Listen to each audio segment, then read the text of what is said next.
due to the influence of gravity and by ignoring air resistance. Examples of motions which falls under this category. Examples of motions which falls under this category. For examples of projectile motion.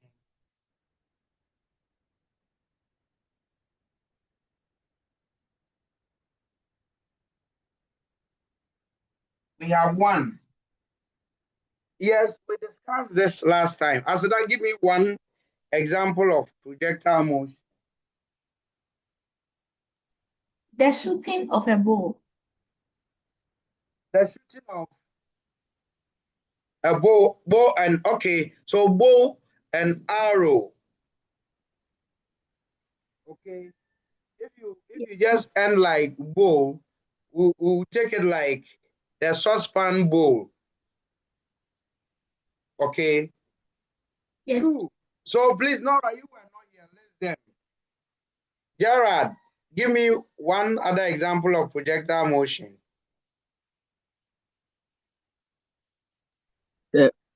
Playing hockey. Playing of hockey. Playing of golf or golfing. Cricketing. Table tennising. As a Nora, list them all. Throwing of javelin. Kicking a ball. Kicking a ball. Firing of missiles. These are loads of examples of projectile motion. So if you look at playing tennis, okay, the ball is struck with the bat.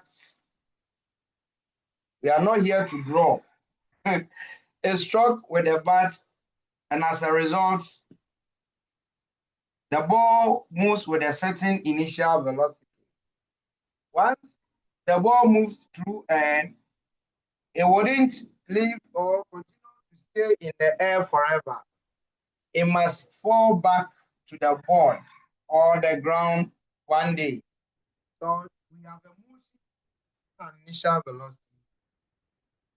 Falls under the influence of gravity by ignoring air resistance.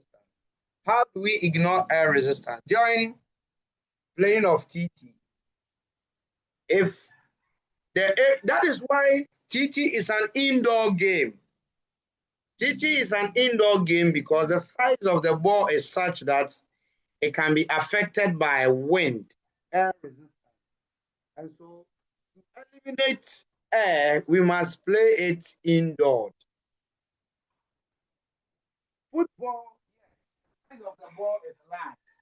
But when it is windy, we must stop playing because the wind would affect the ball, which is the projectile. So for projectile motion, air resistance must quickly be ignored or eliminated. So that is what explains the aspect by ignoring air resistance. During athletics, as I told you yesterday, when athletes, okay, are playing or are competing on the field and it is windy, athletes cannot throw the javelin because wind will stop it. Missiles cannot be fired to a target when wind velocity is very high. So projectile motions are affected by air resistance, and so they must be eliminated. Are we okay? Elsie and Sarah, can you hear me now? Yes, sir. Thank God. All right. So projectile. So if you are asked about what projectile motion is, this is it. Projectile motion is the motion of a body that is given an initial velocity and falls under the influence of gravity by ignoring air resistance. Okay.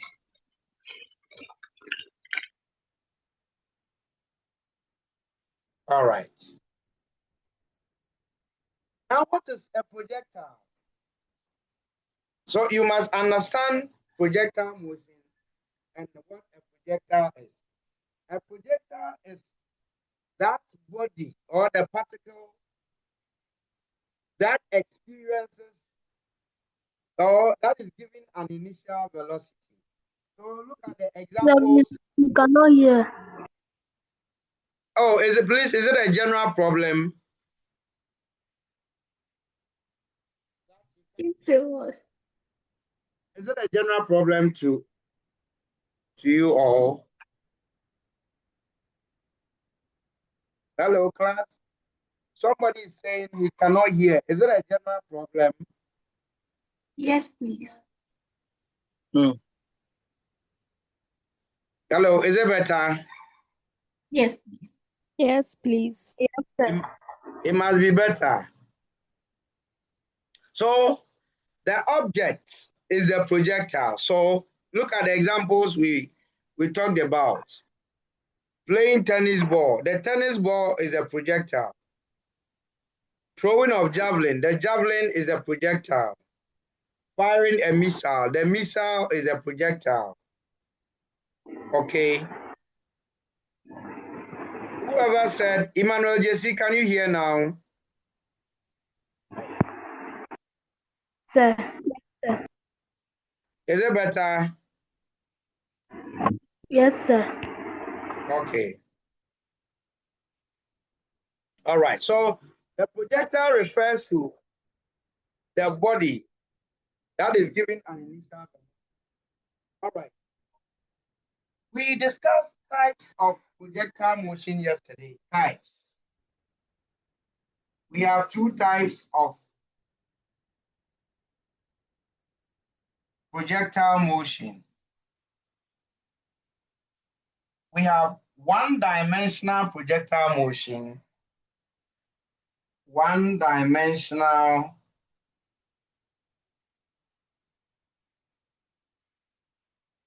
and then two-dimensional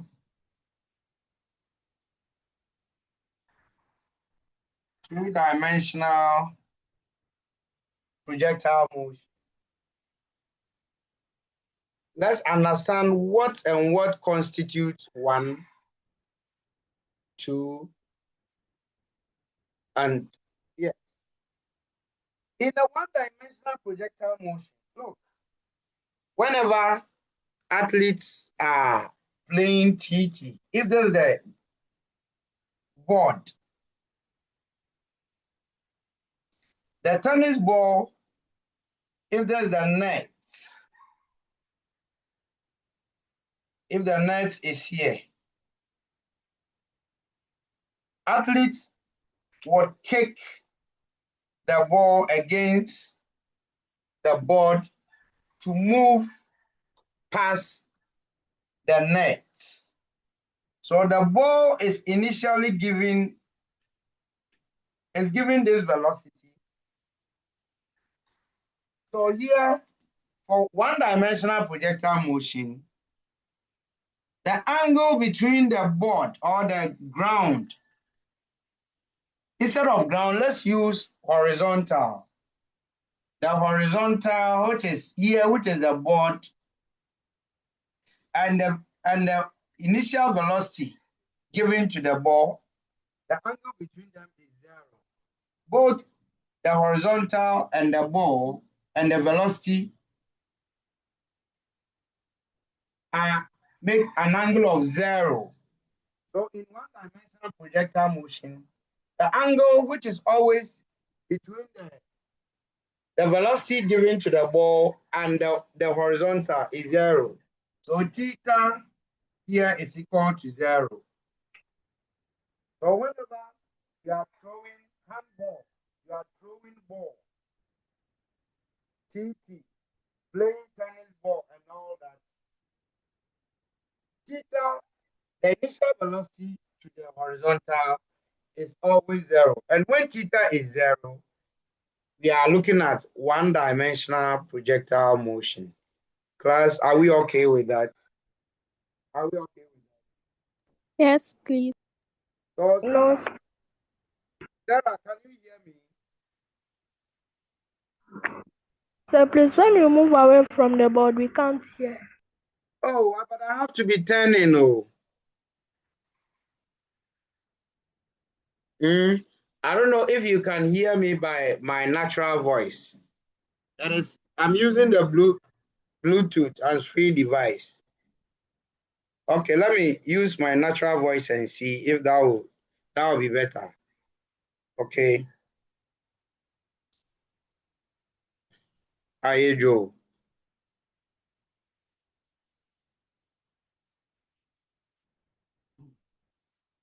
Can you hear me?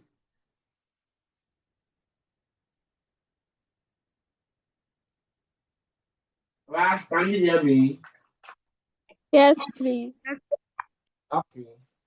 So, one-dimensional, the angle between the horizontal and the velocity must be 0. Then look at during throwing of javelin, when athletes are competing in javelin. And please, another example of projectile motion is throwing of shot put and discus. Throwing of shot put, discus.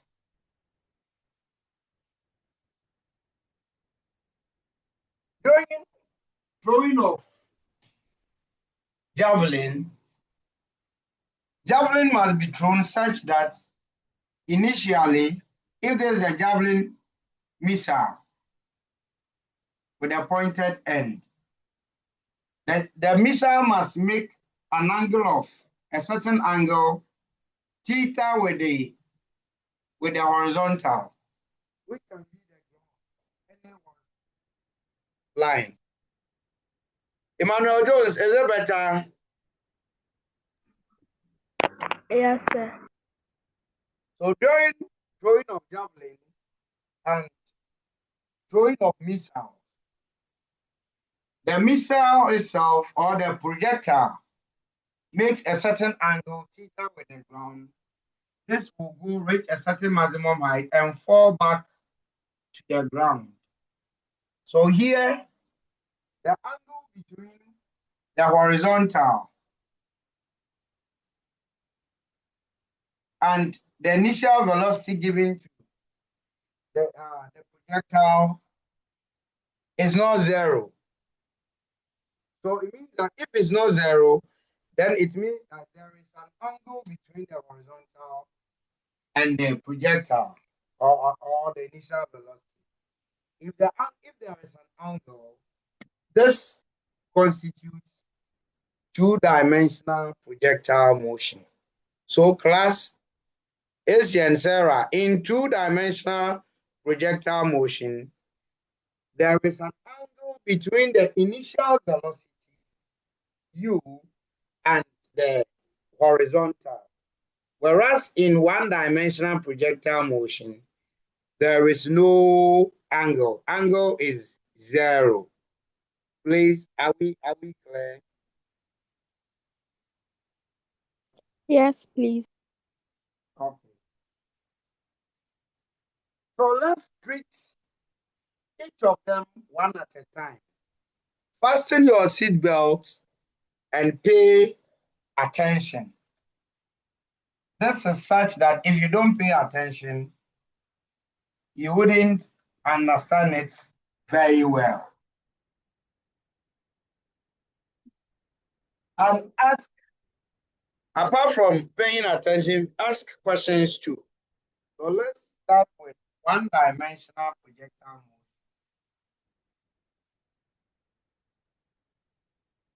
Where theta is, class, where theta is what? 0. 0. So this is the horizontal. An object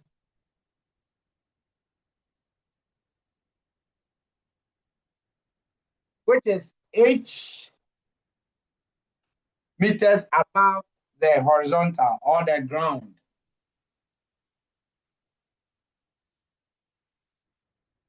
Is fine. So this object is given an initial velocity u.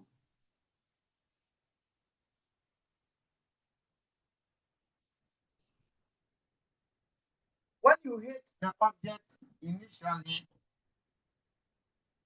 it will travel for a while and later will drop to the ground, isn't it? Due to gravity, the object will never stay, it can never stay in the air forever. It will travel and then drop to the ground.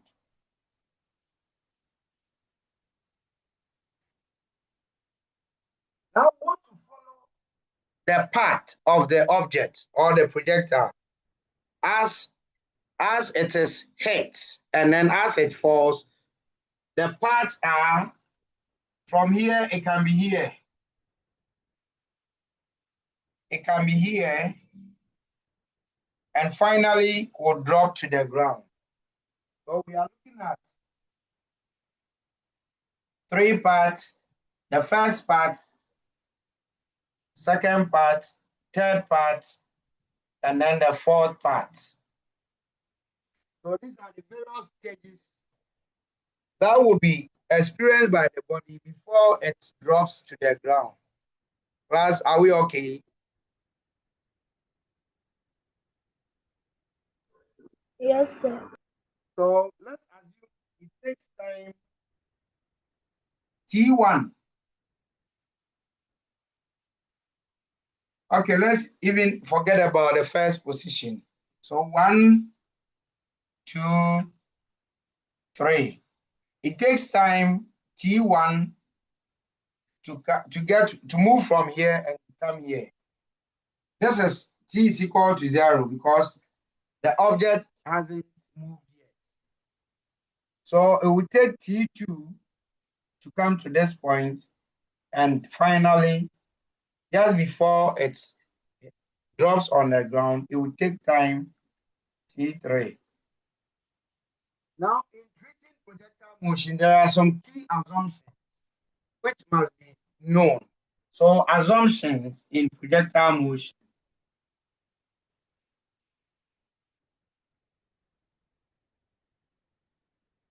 The assumptions can also be stated as conditions. The first assumption is that 1, air resistance is neglected. So we assume that in projectile motion, there is no air resistance. Air resistance is neglected. I've talked about this earlier. The second assumption in projectile motion is that force of gravity does not affect of gravity does not affect the motion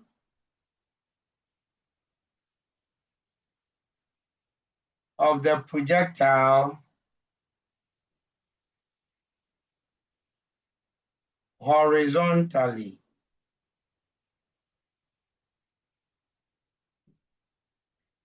So these are the two main conditions that must be known in projectile motion.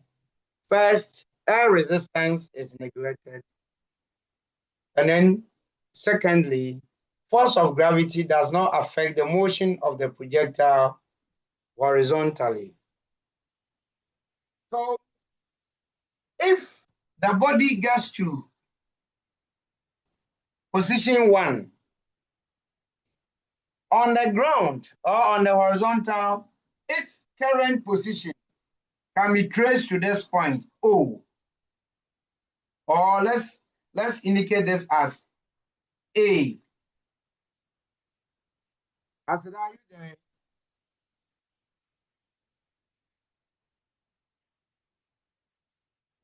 So we are tracing the position of the ball on the ground, and its position on the ground is A.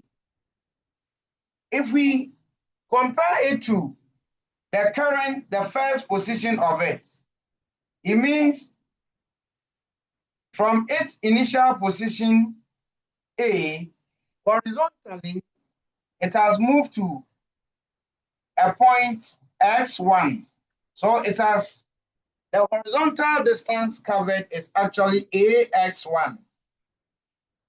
Nora, and the rest of you, are you there? Yes, please. Pay attention. So we are looking at the object horizontal displacement or position as it moves. So at T1, it has covered a horizontal distance from its starting point by this margin. T2, when we trace it, this is it. So it has also covered a horizontal at T2, it has covered this distance, X2. When it drops on the floor, it has covered this horizontal distance.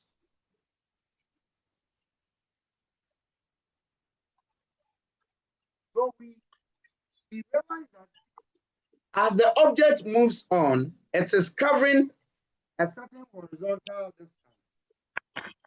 And it will also cover a vertical distance. Let's look at the vertical distance. Vertically, this is the starting point. When we compare it to its second position, it has also covered a very small vertical distance. And when we trace it, this is it. So vertically, it seems to have covered this small distance, vertical distance, y1. We are always comparing it with its position, initial position, either horizontally or vertically. When the body comes to this point, T2, and you trace, you would also realize that it seems to have also covered a small vertical height, which is this. We are always tracing it to its original position. So this is a vertical height, it has covered Y2. When it eventually drops on the ground and you trace the vertical height covered, there's it. Here it has covered a vertical height which is equal to the initial height from the ground to its position H. So Y3 is actually equal to this initial vertical height. Plus, are we okay with how we are looking at analyzing vertical and horizontal height coverage? Are we okay? Yes, please. So as the object moves on, there is a horizontal distance or displacement covered, and equally there is a vertical displacement covered. The gentlemen, I'm not hearing from you. Are you following? Yes, sir. All right. So that is it with the vertical displacement, vertical and horizontal displacement. Please note that it takes the same time to cover a vertical displacement or distance and a horizontal distance. What do I mean? When the object is here, we are saying, let's assume that the time taken to reach this point is T1. It takes T1 to cover AX1, and it takes T1 to also cover Y1. When the object is here, it takes T2 to cover AX2, the horizontal distance AX2, and it will take the same time to cover Y2. When it drops on the ground, it takes the same time to cover AX3, and it will take the same time to cover Y3. So note that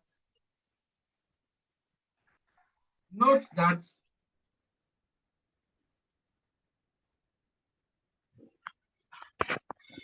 it takes equal time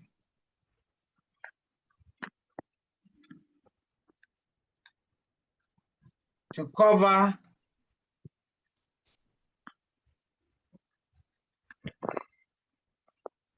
a horizontal distance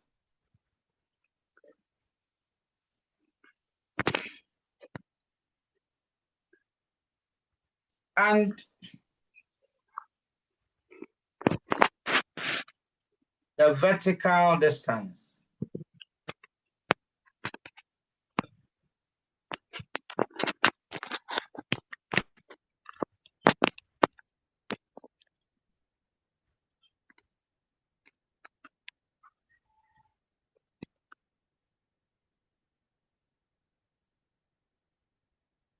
Okay, so it takes equal time to cover a horizontal distance and a vertical distance. So, assuming it takes 1 second to come here, the time taken to cover AX1 will be 1 second. The time taken to cover Y1 is also 1 second. Asian, mute yourself. Sarah, mute yourself. So it takes equal time to cover a vertical distance and a horizontal.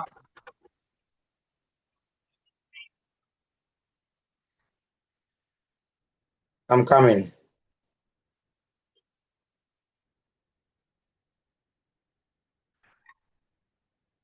All right. Please, is there any question before I continue? Is there any question? Laura, is there any question? No, please. Okay. So, because as the object moves, there is a horizontal displacement and also a vertical displacement. We are going to analyze the motion of the projectile both vertically and horizontally. I'm taking it again. Pay attention. Because as the object moves on, we see a certain horizontal displacement and then a vertical displacement. As the object moves on, we are going to analyze the motion both vertically and horizontally. So if somebody asks that or asks you why in projectile motion you analyze it both vertically and horizontally, this is the reason. As the object moves on, we see a horizontal displacement and then a vertical displacement. And so we must analyze the motion, the displacement, the velocity, the acceleration of the body, both vertically and horizontally. So that's it. So let's look at first the horizontal displacement or the horizontal analysis of the body.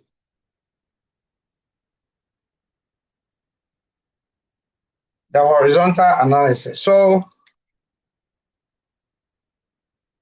horizontal analysis.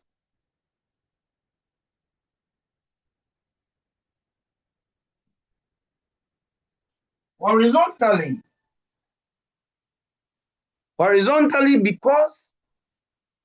because air resistance is neglected, because air resistance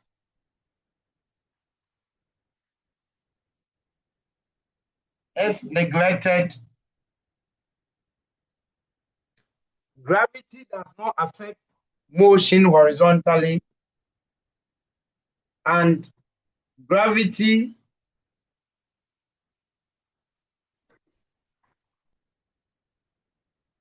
does not affect the motion horizontally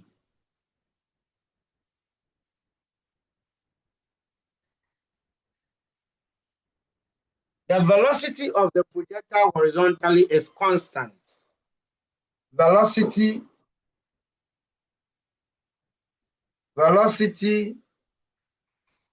of projectile is constant.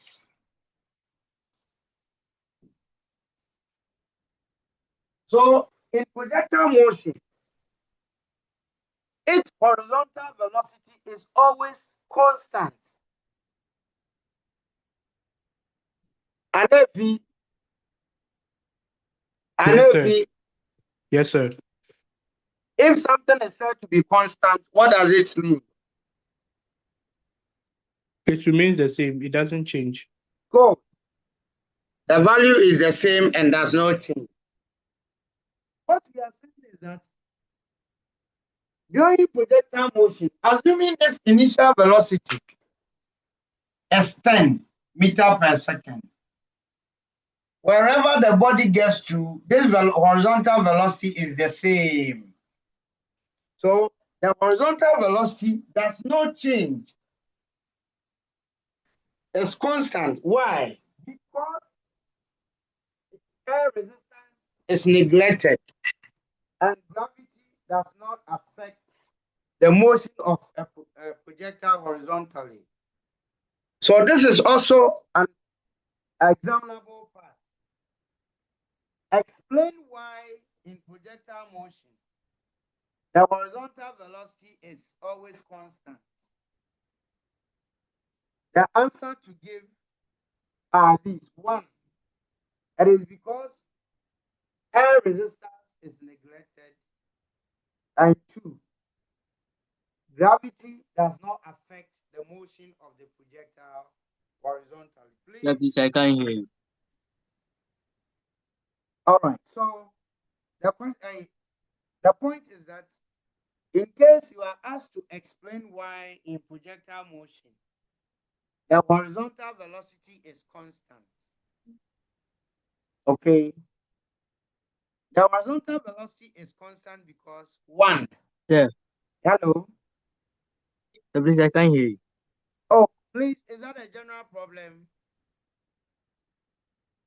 Yes, sir, please, the same. Sir, please, yes. I think it's a network something. I'm coming.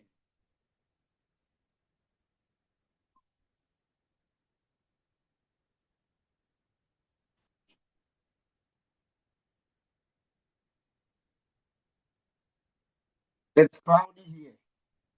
It's so cloudy here. I think that's the reason. I'm coming. Let me see if I can fix.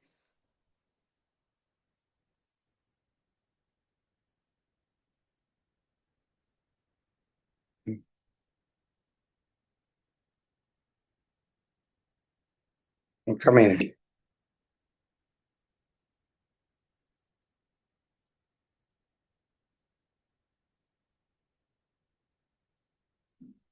Give me a minute. I'm coming. I want to connect.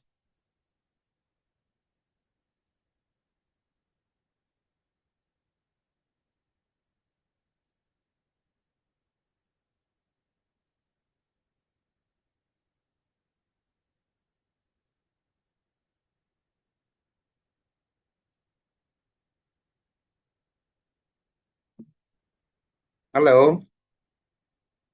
Hello. Can you hear me now? Yes, please.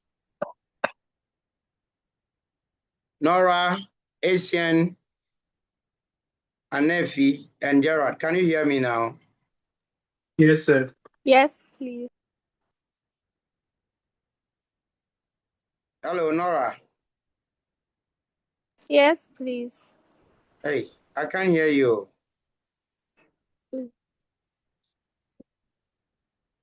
Hello. Hi. Hello, Nora. Yes, sir. Oh, what is happening? Asian, can you hear me? I can't. Okay, you hold on. Let me fix it somewhere here.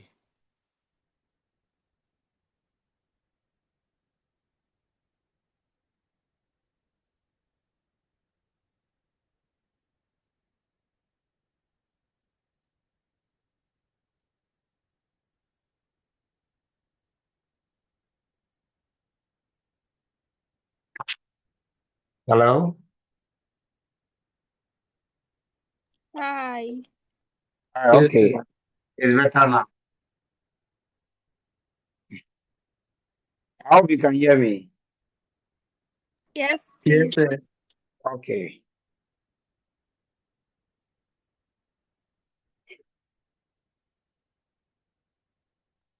all right.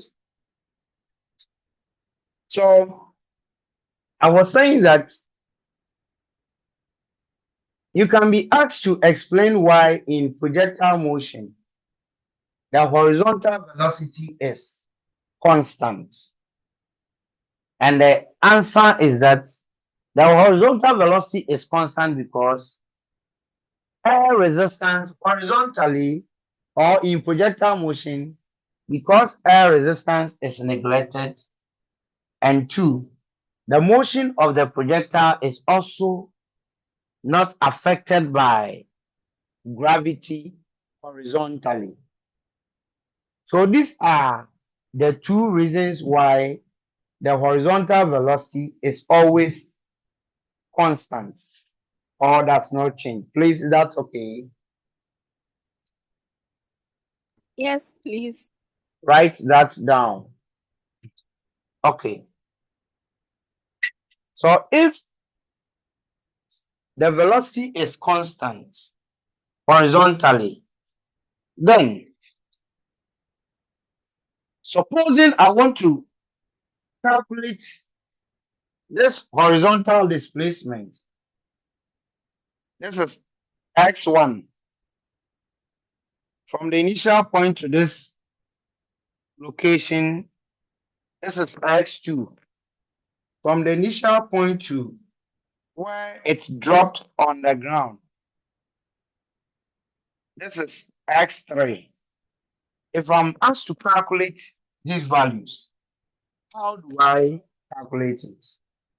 Open your eyes and then listen to what we are going to do.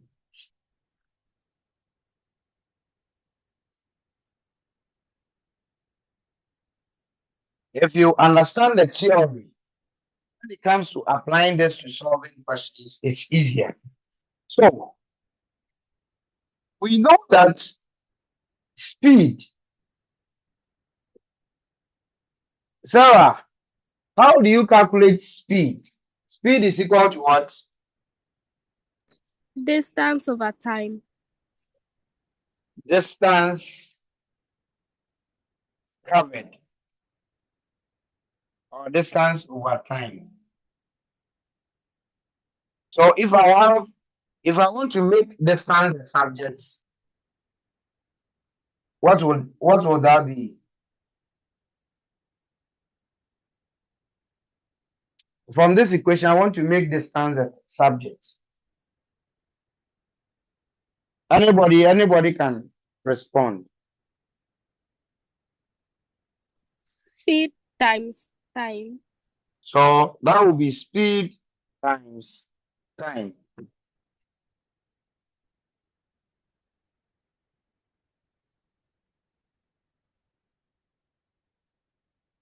Now, meaning that if I want to calculate OX or X1, X2, S3, X1 will be equal to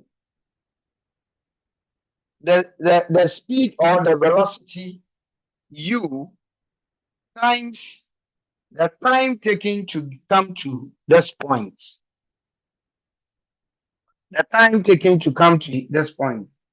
And I said that let's assume it takes T1, T2, T3 to drop here. So X1 will be equal to U times T1. If I want to calculate X2, help me. We want to calculate X2. If X1 is equal to U times T,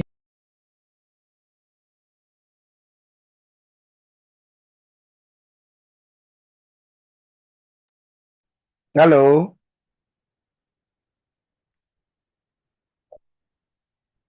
Hi. I asked a question. The question is, if X1 is U, the constant velocity or the constant horizontal velocity U times T1, what will be X2? Yes. How do we calculate X2?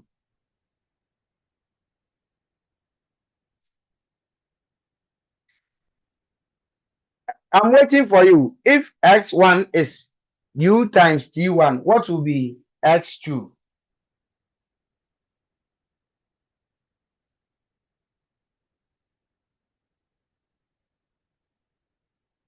Sarah, Nora, and the gentleman.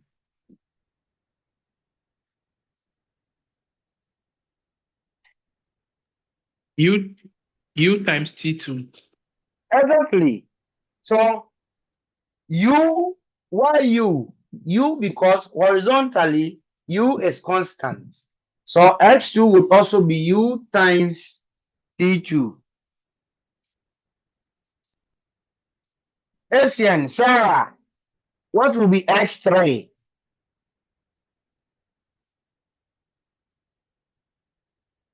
Sarah, Asian, what will be X3?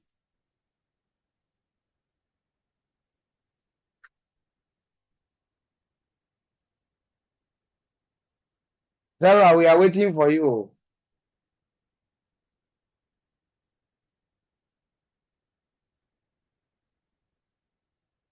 Just give it a try. What will be X3?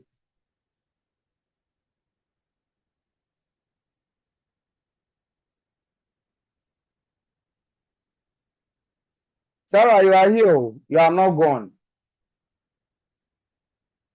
Okay, Nora, what will be X3?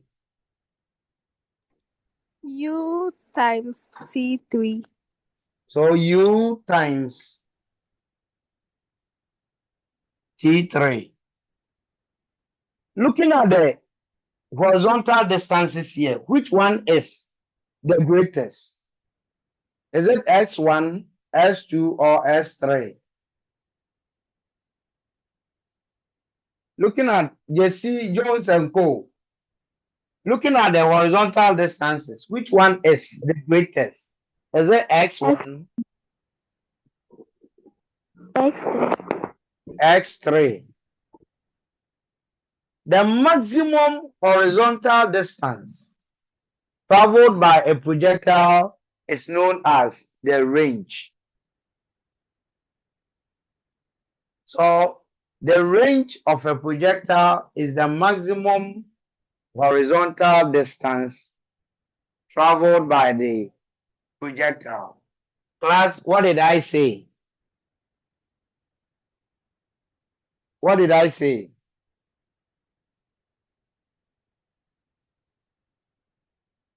Hey, I'm waiting for you.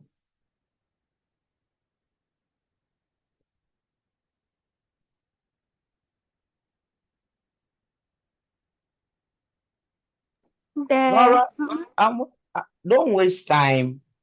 the maximum horizontal distance traveled by the projectile is known as the range. Exactly. So please write that down. What is the range of a projectile? The range of a projectile is the maximum horizontal distance traveled by the projectile. So we said that the range is equal to the constant horizontal velocity times t. Now, look at T1, T2, T3. Jones, which of the time is the greatest? T1, T2, T3. Which of this time is the greatest? T3. T3. T3 is also given a unique name. The name is that T3 is also referred to as the time of flight. Time of flight.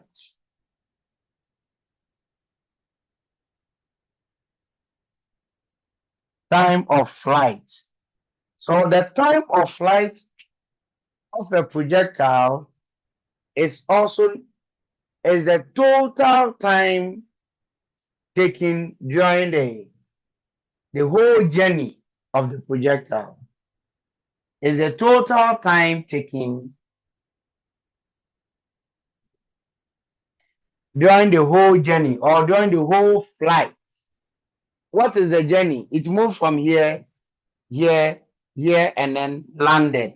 So the total time taken before it landed is the time of flight. So, Anefi, are you there? Yes, sir. Anef, what is the time of flight of a projectile?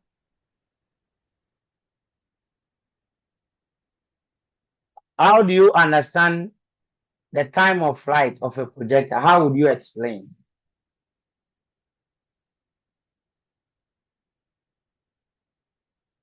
Anefi, you were not listening. Jones, what is the time of flight of a projectile? Emmanuel Jones. So please, the time of flight is the total time taken during the whole journey before landing. Exactly. Yes, Gerard, what is the range? What do we mean by the range of a projectile? That the range of a projectile is the maximum horizontal distance traveled by the projectile. Exactly. Sarah, are you following? Sarah? Sarah? Oh, it's unfortunate Sarah is quiet.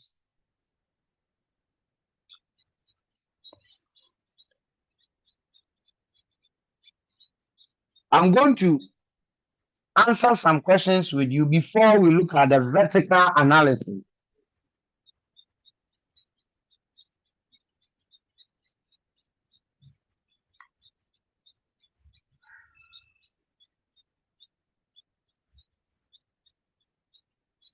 So a projectile is given an initial velocity of 20 meters per second.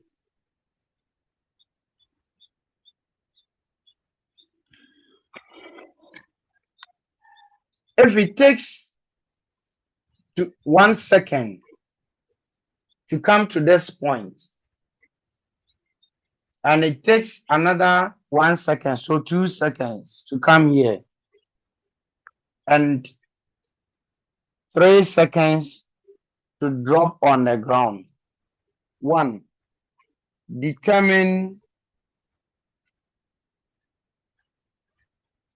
the following. A. The time of flight.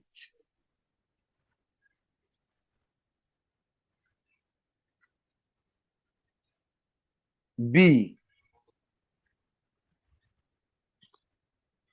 The horizontal distance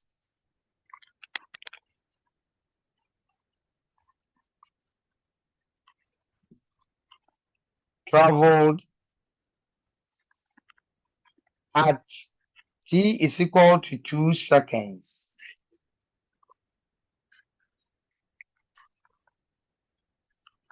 C.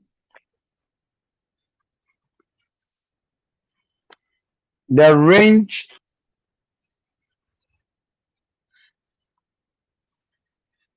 of the projectile, and D,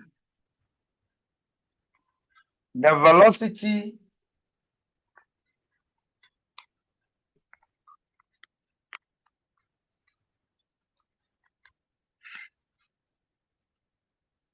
the horizontal velocity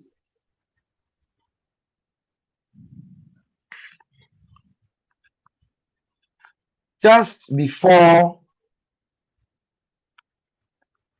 landing. So you have A, B up to C, up to D. The initial velocity given to the projectile is 20. You have to calculate, and you have been given the time at various points during the flight or journey. T1, T2, T3. You have to determine one, the time of flight. Two, the horizontal distance traveled at time t is equal to 2 seconds. 3, the range of the projectile. And 4, the horizontal velocity just before landing. So make me proud. I'm giving you 3 minutes will do.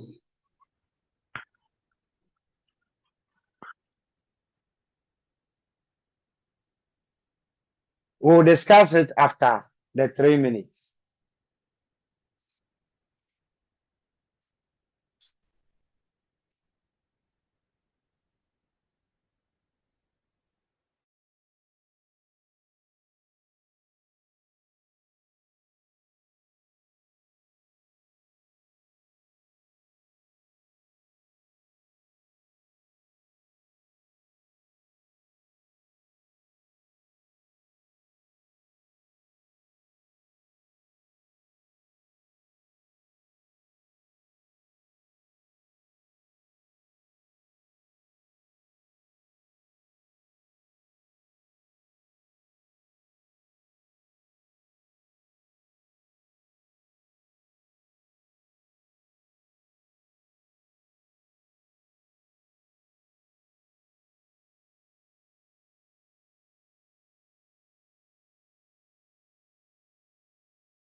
Okay, back to you. Let's discuss it. So what you were to determine A, the time of flight. Jesse, hello Jesse. Sir. What is the time of flight? Sir, please. 3 seconds. So the time of flight is 3 seconds. Mark yourselves.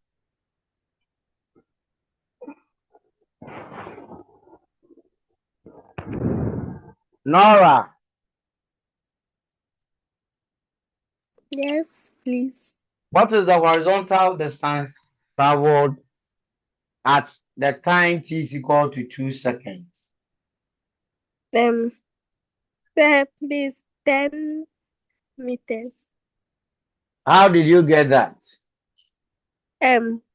T x 2 is equal to u times t2, and then t was 2 and u was 5. Who gave you that value?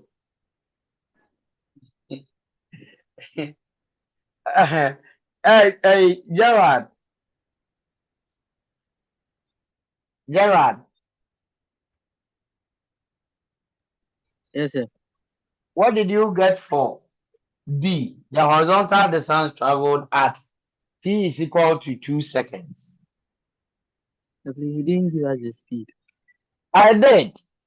Can't you see what is on the board? Oh, okay. Nora, that's why I'm asking who gave you that value. He said the initial velocity is 5. Nora, is that what you said? Yes, please. And where did you get that from? Sir, please. Eh? It is right on the board. So I'm surprised you are calling this value of 5. Sir, please.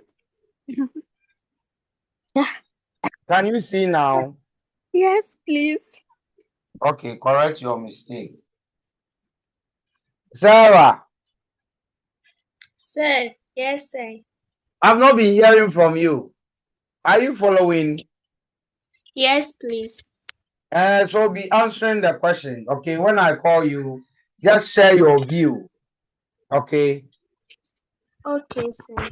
getting something wrong is part of learning. So don't be afraid to just express your view, what you think. When you do that, I also correct and we move on. That's how we learn. Okay, please. So time of flight is the maximum time or the total time taken during the whole flight or journey of the body. So time of flight here is 3 seconds. Then the horizontal distance traveled at t is equal to 2 seconds. Obviously, that will be what? If u is 20, what will be the horizontal distance traveled? So please, 40 meters. That will be 40. Okay, see, the range of the projectile. What is the range of the projectile?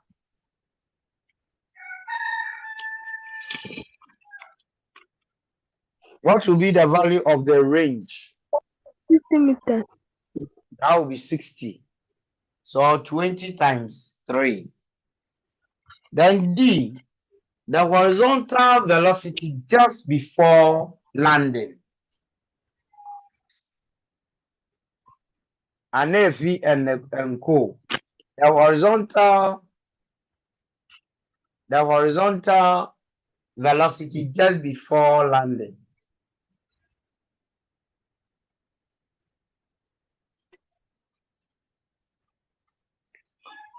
Mhm. The horizontal velocity just before landing. Who will So share that please, is with it us? 20 seconds? Pardon? 20 meters per second. Can you explain? So please, because air resistance is neglected and gravity does not affect the motion, the motion velocity of horizontal projectile, the velocity of projectile is constant. Thank you. So it will be the horizontal velocity just before landing will be 20 meters per second because velocity horizontally is constant. And the reason is because air resistance is neglected and gravity does not affect the motion horizontally. Please, are you okay? Are we fine?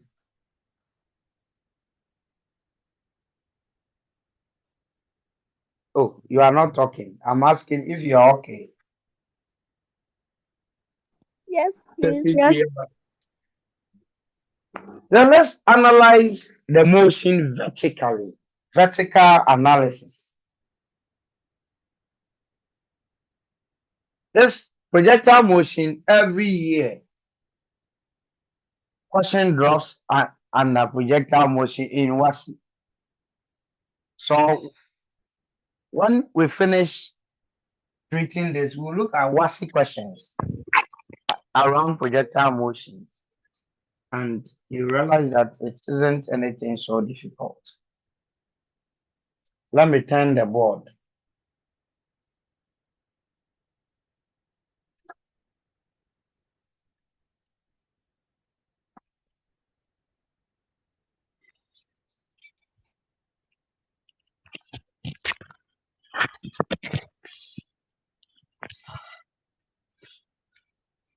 Hmm. So I'll be good. This is okay. So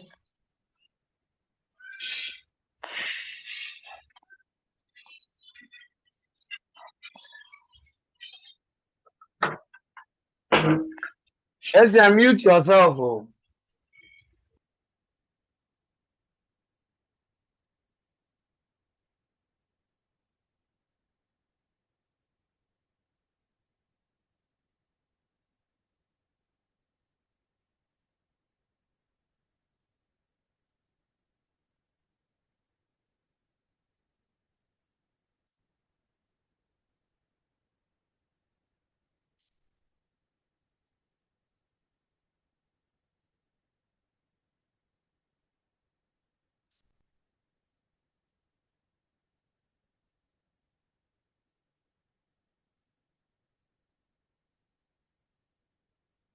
So vertically, so the body is initially given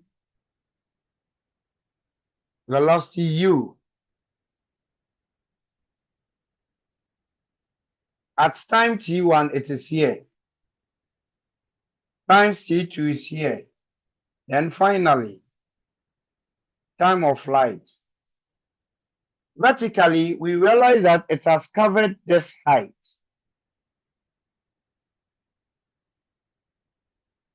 Y1. Then when it is here, it has covered this vertical height.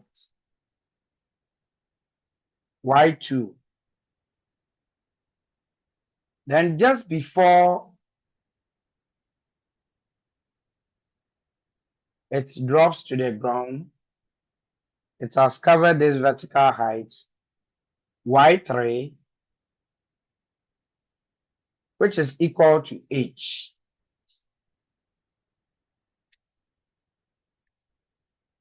When we trace it to the horizontal, yes, this is x1 from O, x2, x3 is the range. I also said that it takes equal time to cover vertical and horizontal distance. Are we there? Are you there?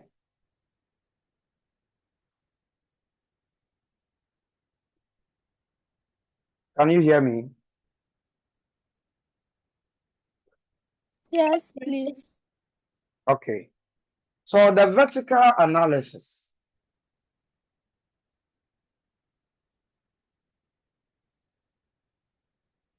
Vertically, the only assumption which affects vertical motion is that still air resistance is neglected. Air resistance is neglected. But for gravity, you cannot neglect gravity vertically, because for gravity, the moment you are within the gravitational field, it will always act on you. So vertically, gravity is there. Okay. Now, vertically, the initial velocity of the body is zero. Why is the initial velocity, when we analyze it vertically, zero? It is zero because, you see, if I'm throwing this, look at, if I want to throw this, okay, to drop to the ground, when it is at a certain height above the ground and I'm throwing it, the force which will push the object, or which will give it that initial velocity, the direction of the force is purely horizontal. There is no vertical component. So when I'm starting, just before the object moves, its initial velocity is 100% horizontal, zero vertical, and it is because of the direction of the force giving it the initial velocity. Please, are you with me? Sir, please, can you repeat that?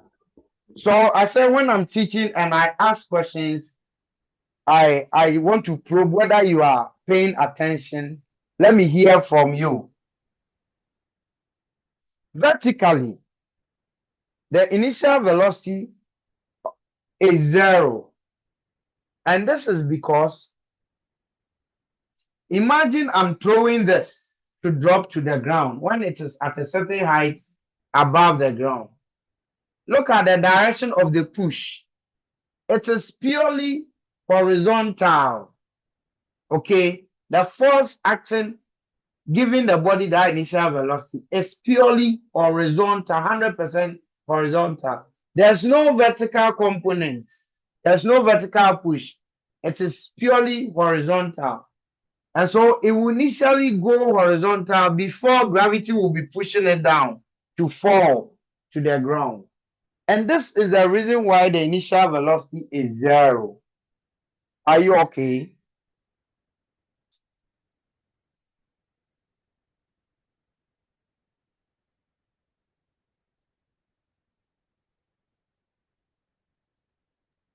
Yes, sir. Okay, so if the initial velocity is zero, meaning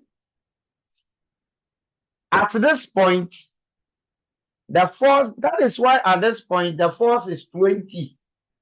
The initial velocity is 20, it's not divided. We have 20 and zero vertical. Now, are you there? Yes, please. So if the initial velocity is zero, when the body is falling, gravity will be pushing it down instead of it continue to move horizontally like this. No, gravity will be pushing it and its path will change. Its path or trajectory will be changing. And so when it gets here,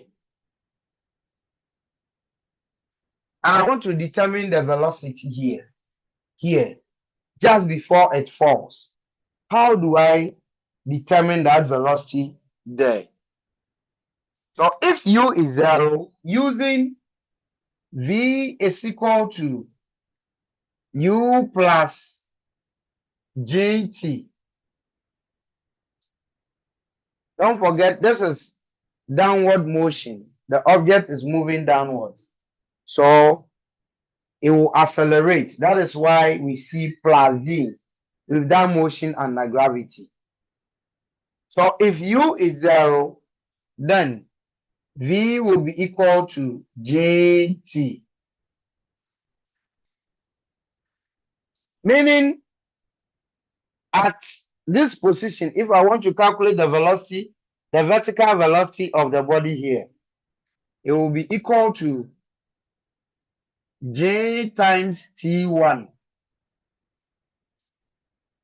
If I want to calculate the velocity of the body here, v2 would be j times t2. Just before it drops or it lands, the velocity will be j times t3.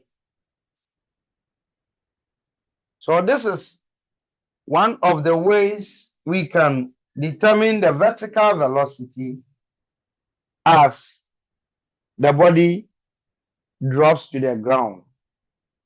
Another way we can do that is to use v squared is equal to u squared plus 2gh.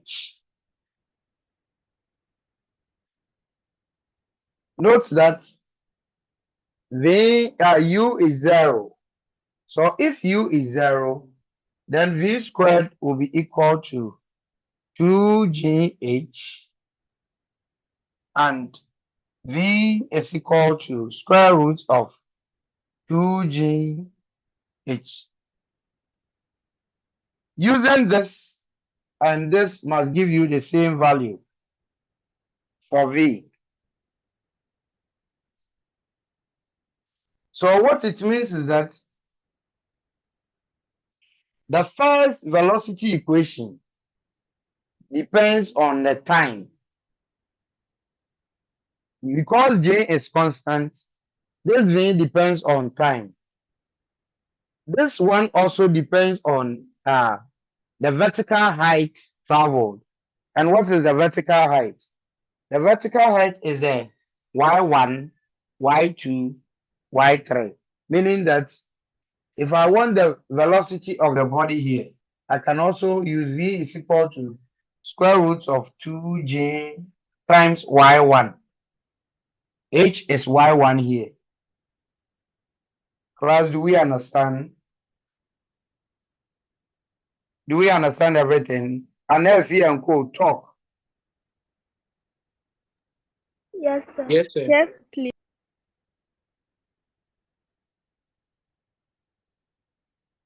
Then how do I determine the vertical height traveled at any time t? I can also get that using h is equal to ut plus half jt squared. Knowing that u is 0, h would be equal to half jt squared. So this is the equation that can be used to determine the vertical height traveled at any time t. Example, if I want to find y1, y1 will be equal to half j times t1 squared.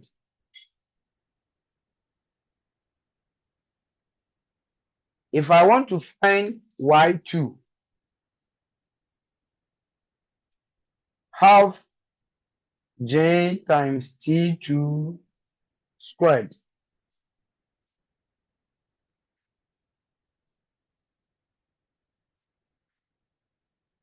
Y3 would also be half j times t3 squared. And don't forget y3 is the same as h. Now note that it will take the same time to cover x1 and also y1. So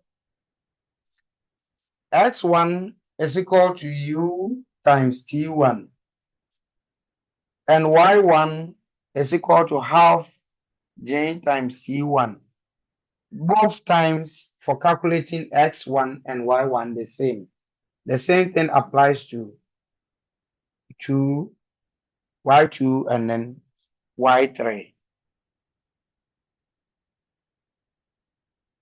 Okay.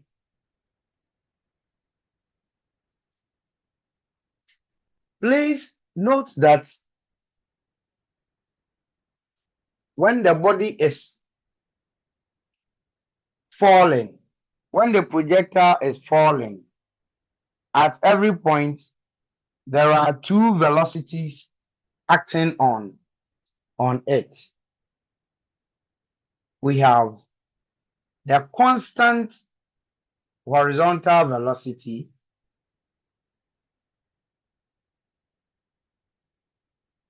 and the vertical velocity, which depends on time, either g times t1 or using this. When it gets here, yes, the horizontal velocity is still constant. U, this is j_t2. Just before it drops to the ground, we have u and still j_t3. So imagine you are asked to find the resultant velocity at time t1. At t1, there are two velocities, the horizontal one and then the vertical one. So if the question demands that find the velocity at time t1, it means it should be a complement of both. It wouldn't be the constant horizontal one. It wouldn't be the vertical one, but it will be the resultant. So here we have u and v1. By using Pythagoras theorem, you can find a resultant. So the resultant will be equal to the square of this plus v1 squared, taking the square roots. So listen to how the question will be framed. Okay, because at every point there are two velocities acting on the body.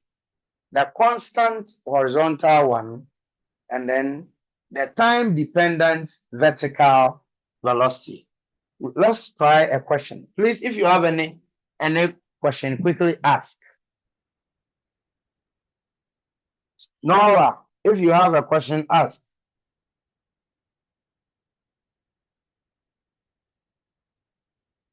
Anef,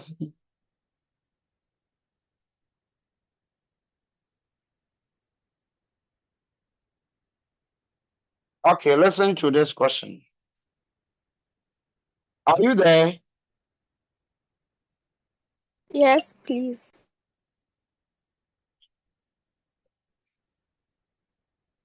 Let me draw. This is NOVDEC 2000 question.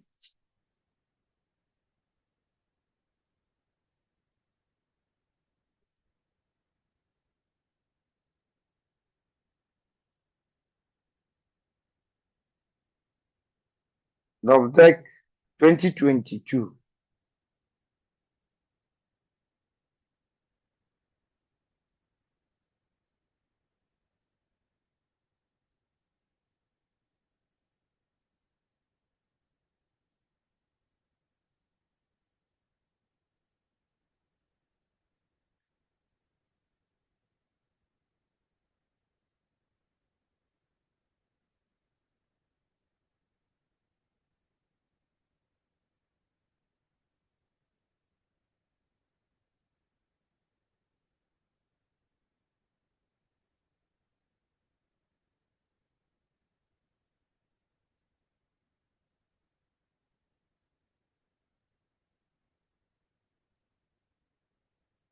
So this is the diagram. Sketch it quickly. So I give you the question that follows. Can I start? No, sir.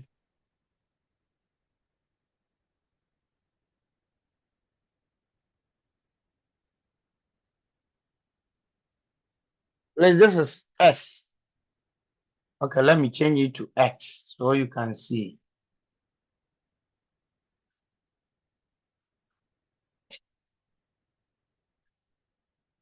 So are you there?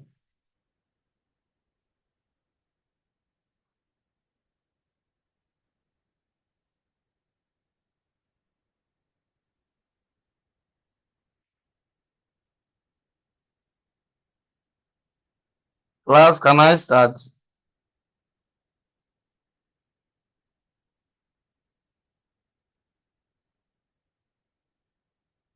Hello, can I start? Yes. Okay, so in the diagram above,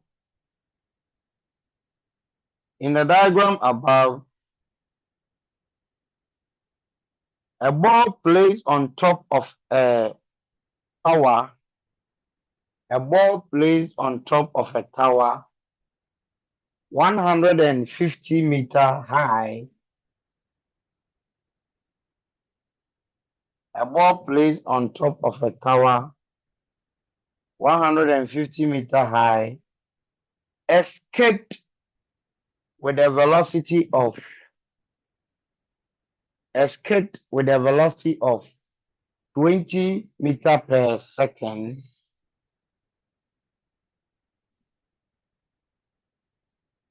escaped with a velocity of 20 meter per second to hit the ground at a distance x shown above. To hit the ground at a distance x as shown above.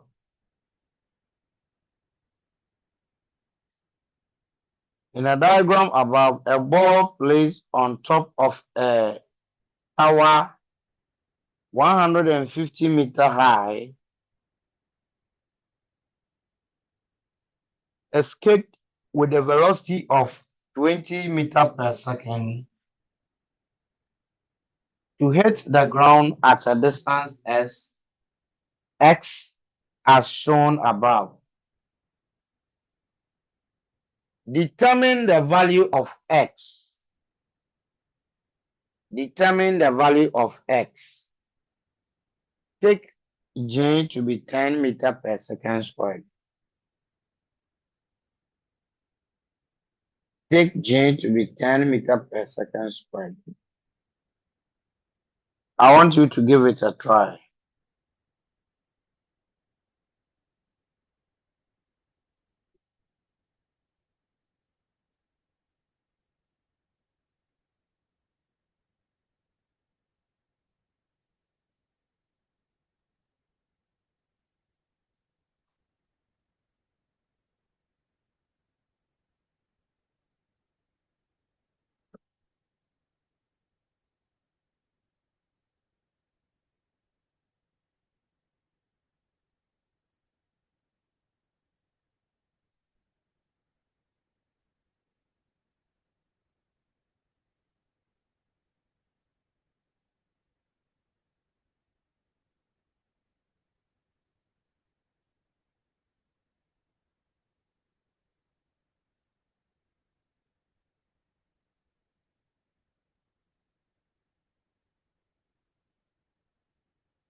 Finished?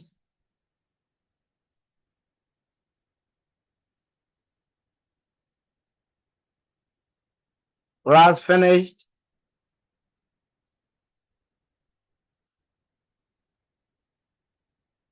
Hey, nobody is talking.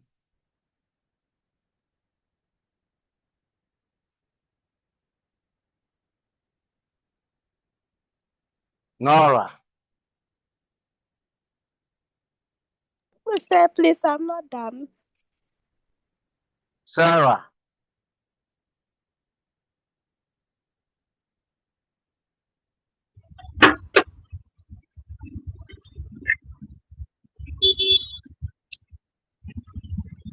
Sarah. Yes, please. Are you trying?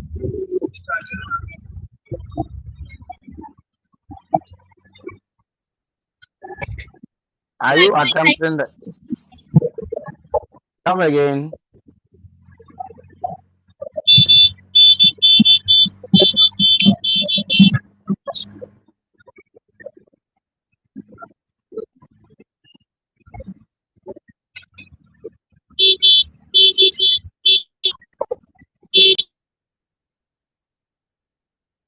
Jones. Emmanuel Jones.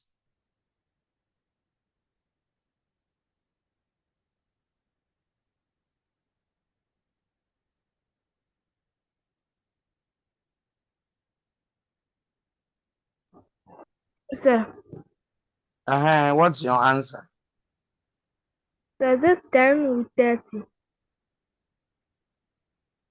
Change 10 root 30 to a decimal value. Sir, 54.77. We shall see. Yes, you see, what they saying? I never fear and co. Yes, sir. What have you had? Sir, please, I'm a little stuck. That's why. Okay. Nora, also.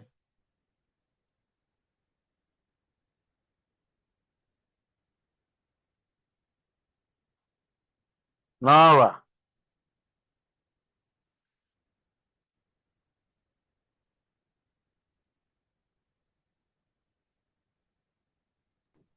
All right. Meet you. Sir, please, I, I'm not done. I'm not. I'm not done. I wrote that I'm not that. Yes, like I'm restarting.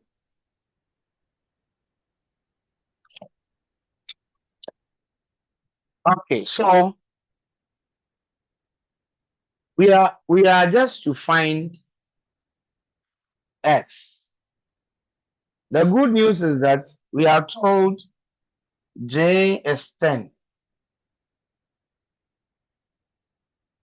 So if J is 10, then it must be easier. We are looking for X. X is the range. The range is equal to U times the time of flight. We have U, but we don't know what the time of flight is. So it would take the same time to cover X and also the whole vertical height, this, if this is H. Knowing H, we can say that H is equal to half G T squared. This is the time taken to cover this vertical height, which is actually the time of flight. So if H is 150, so 150 is equal to half. We are told G is 10.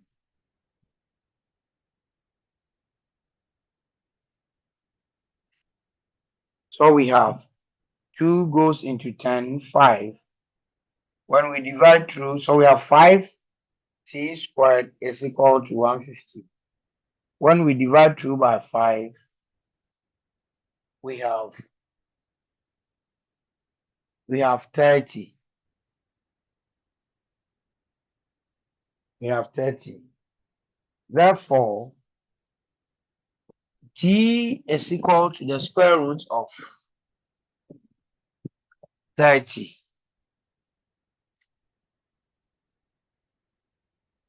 Give me the square root of 30 in 2dp. Square root of 30 in 2 decimal place. Anefi.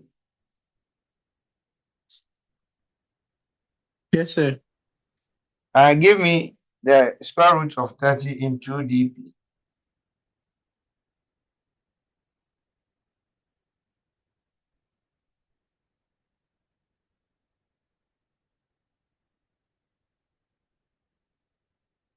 If anybody else is through with it, give it to me.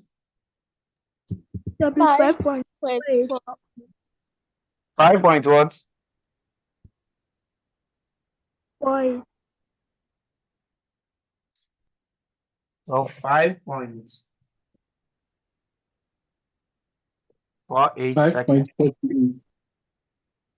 Okay. So if t is this, meaning, remember I said it takes equal time to cover the time of flight and then the vertical height. So the time taken to cover this vertical height is 5.48, meaning that's the time of flight.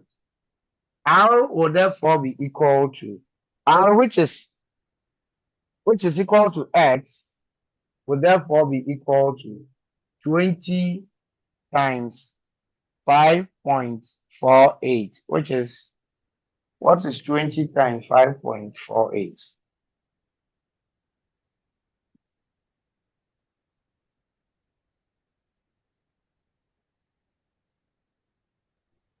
109.6. Yes, 109.6.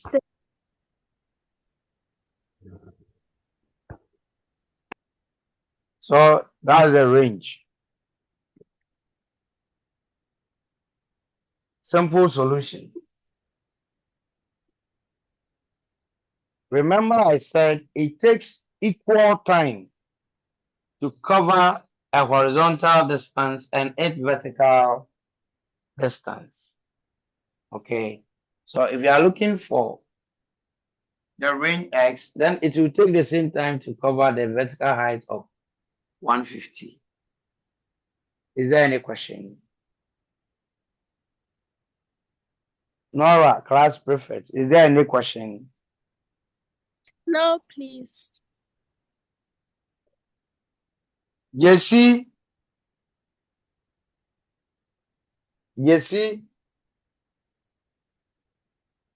and Gerard, Sir. I Sir. don't like gentlemen who are quiet in class. No. Okay, I'm sending you an example to try. Okay.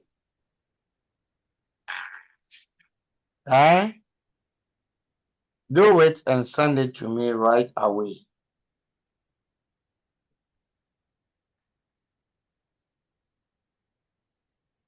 I will drop it on the page. We are doing it now. That will be our last assignment for the day.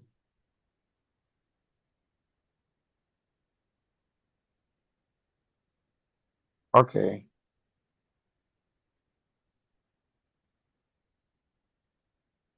Yes, it's on the page. It's on the page. Please, have you found it? Eh? Yes, please. So let's read it together. So pay attention whilst I read. So the question 2, we just solved the question 1. A ball is tossed horizontally. A ball is tossed horizontally with a velocity of 15 meters per second from a height of 100 meters above the ground.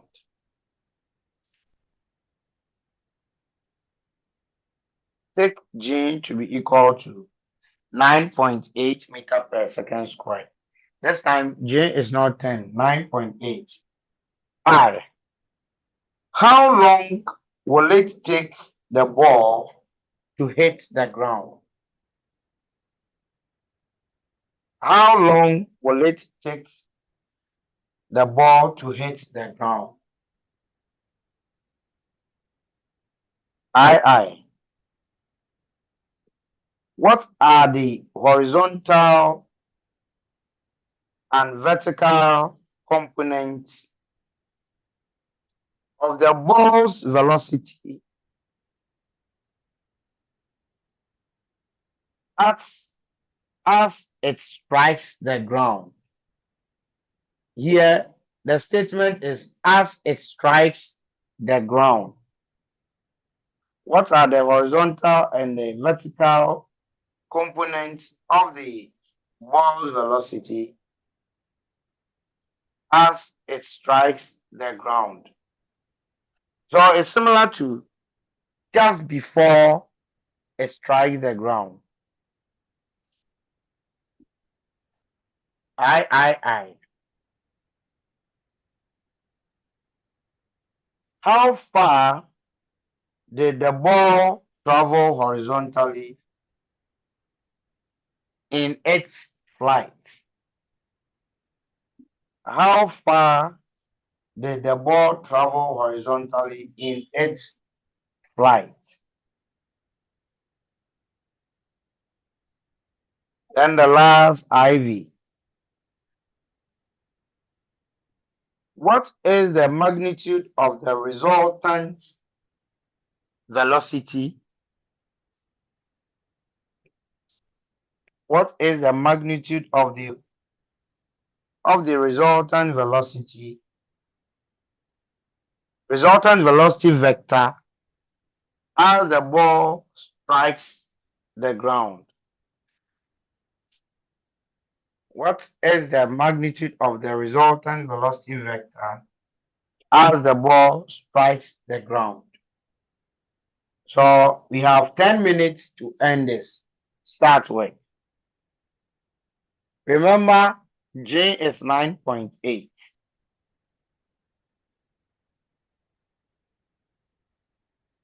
So start with.